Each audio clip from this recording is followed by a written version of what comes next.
Good morning everybody and welcome back to Thai Talk with Dan. I'm still alive, I'm still kicking, but I have been extremely sick for the past 10 days and I've been bedridden for the past 5 or 6 days, guys. So I'm very sorry if I've not been able to respond back to your emails or messages, and I've certainly not been able to make any videos whatsoever. I've had an extremely painful chest, a lot of acid reflux. It's been very uncomfortable, been a bit worrying, but I'm finally past it and I'm trying my best to take good care of myself so I don't have an issue like this again in the future. Now guys, as we all know, on this channel we share subscribers' stories about when they get involved with different types of Thai women here in Thailand and how most of the time it goes pear-shaped. They lose a lot of money, get broken-hearted, but ultimately they do make silly mistakes that allow these women to take advantage of these foreign men. Now, about 14 days ago, we shared a story about a subscriber that met a Thai lady in Koh Samui. He spent around about 1 million baht on this woman, which is a hell of a lot of money. And also, in order to try to keep him, she tried to fake a pregnancy, which is very common here in Thailand. It seems to go on a hell of a lot to try to keep men to stay with them. Now, we've got an update from that subscriber, and I'm not going to waste any of your or my time. I'm going to get straight into it. So let's begin with today's Thailand story.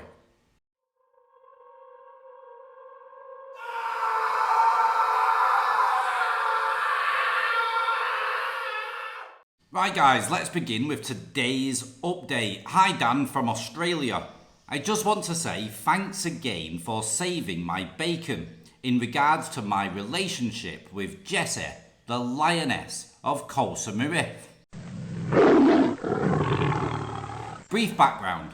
After I blocked her several months ago after the fake pregnancy scam, she still continued to WhatsApp me or message me every now and then. I never replied up until 5 days ago, which was a big mistake. I had 3 missed calls from her and a couple of messages on New Year's Day. I ignored them and I did not reply. The same happened again on the 2nd of January. I again ignored. On the 3rd of January, she simply messaged me, "Hi." Foolishly, and since it was a new year, I dropped my guard and replied with a hello. She called me on WhatsApp immediately. We exchanged Happy New Year and missed you BS messages, etc, etc. It was lunchtime for her and she was hanging out with the other girls at the bar. Here it comes. Within 90 seconds of saying hi to me, she said, "Baby, you ring bell for me to wish me Happy New Year." I couldn't believe it. I jokingly said no.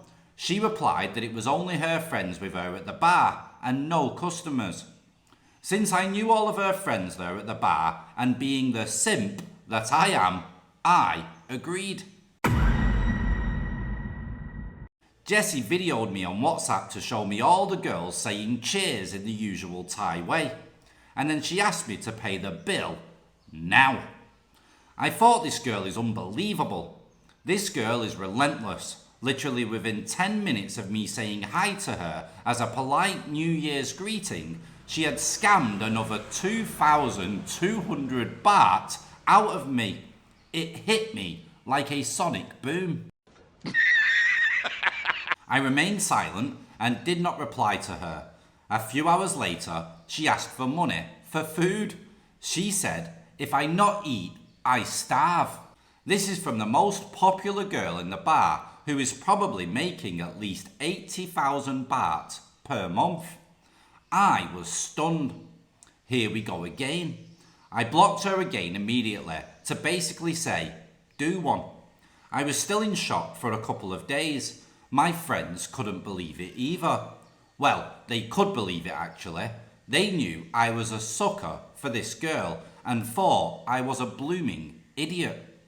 I was an idiot. We all laughed about it over a couple of beers. I will not make that mistake again. I have also decided not to go back to Koh Samui. The temptation to see her again is just way too high. As you mention all the time, Dan, these girls do not give up.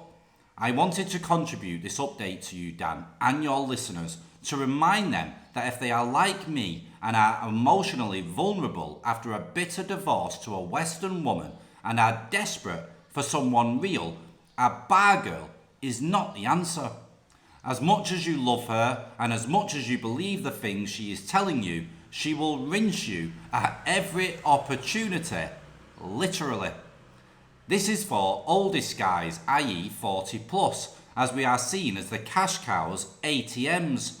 Do not send these girls money. When you are back at home in your home country, they are enjoying having aerobics with great looking younger guys every day and then going shopping with your money. This game has literally put me in a very dangerous place mentally and physically. Not self-harm, just depression and anxiety and associated physical feelings of stress. Moving forward now, and I will be back to Thailand with a couple of mates in March. One night rule only. Thanks for listening, Dan, and thank you for all the effort and time and hard work you put into this channel. You are literally saving so many guys. You are a good soul, and I hope good karma comes back to you by the truckload. I also hope that you have less drama with your ex this year and you are both able to slowly find a good and amicable agreement to ensure yours and William's best outcome. All the best to you and William. Cheers and take care.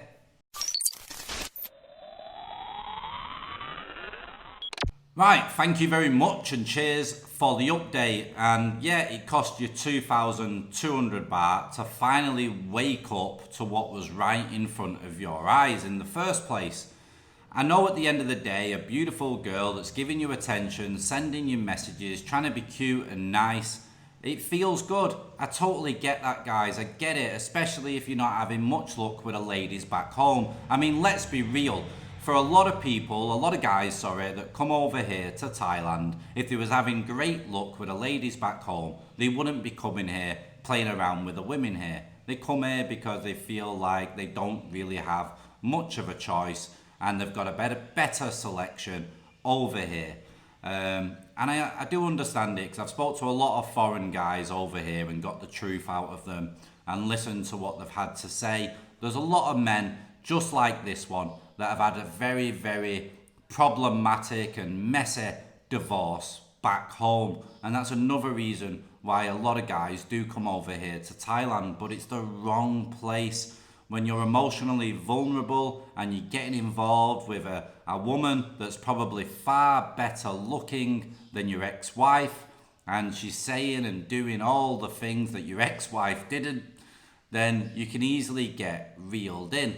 But this woman sat in the bar, taking the mick out of you, showing off to her friends, and then getting you to spend 2,200 baht just on her and her friends is just a complete take.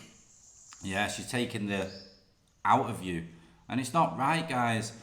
Now, recently, a close Thai friend of mine interviewed a ladyboy and a gay guy to ask them questions about why do you choose a foreign guy, how much money do you get out of the foreigner, and why does the foreigner send you money? And it was quite crazy, this interview, what I heard, because basically the way they come across, now this is a ladyboy and a gay guy, yeah? So the ladyboy's getting about 100,000 baht per month off a guy that she's never even seen before. This is just online chat, guys. This is how bad these men can be. So just lonely, back in their own home country, sending over 100,000 baht just to speak to a ladyboy on video call, doing God knows what, and then basically saying that he loves her, and then she says she loves him, or he says she loves him, whatever whatever way you want to word it. And she basically said that he sends money because she loves him, because he loves her, sorry. And also, what are the excuses for the money? She says that she needs food, etc. And then the gay guy interrupts her and basically says, no, you spend that money on Thai men, and you also spend that money gambling, yeah? And basically said it how it is. She doesn't need money, she's fine, she's got her own house, she does quite well, but that income from that foreigner, and there was 2 foreigners that she's currently getting money from as well, guys, just goes on drink and food for Thai guys for her to play around with, and for her social life, gambling, whatever the case may be.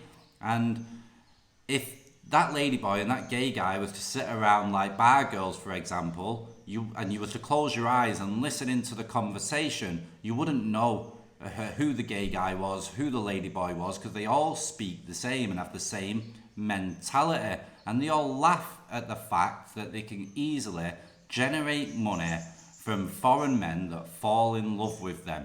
And at the end of the day, you've got money, you obviously can afford to share it out with them, and they'll happily speak nice and do whatever it takes in order to keep that money coming. And why not? Of course. The way the ladyboy stated is that obviously you're rich, this guy's rich, this guy's got more money, etc. This guy can afford to do it, he loves me, he wants to support me, so why not let him do it?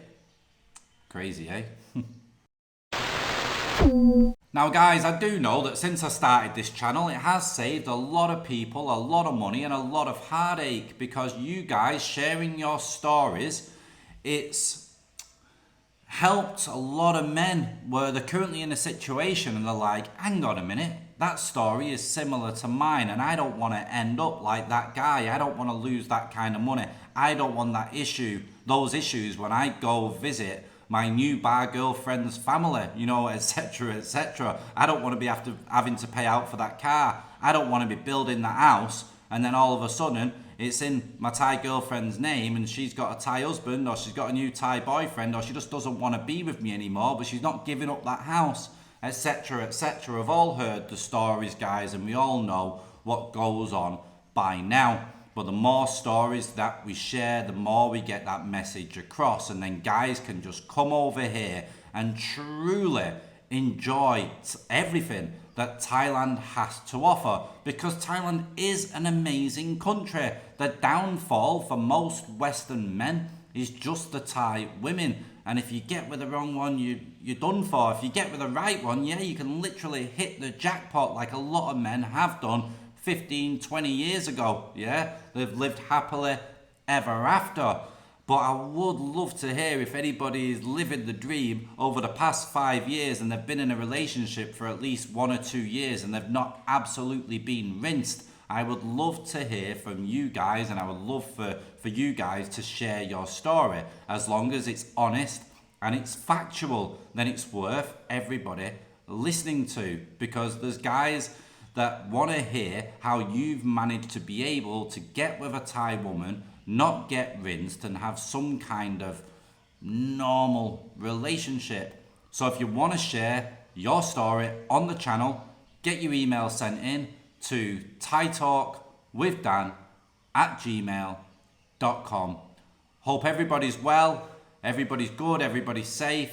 I'm back on the men, guys. I'm about 80% there now, which is absolutely great. And the one good thing about when you're sick is if you do actually get better and you overcome your sickness and you start feeling good again, life really is amazing, and you realize how much you take for granted just when you feel normal, and all your previous problems and worries just disappear, and they're so trivial and meaningless when you're sick. So it's a nice little wake-up call, guys, and I needed it, I would say. Right, guys, enough from me. Until the next video, which I'm hopefully going to get onto shortly. If I can get 2 videos out today, I'll be very, very happy. Take it easy, guys, and ciao for now. Bye-bye.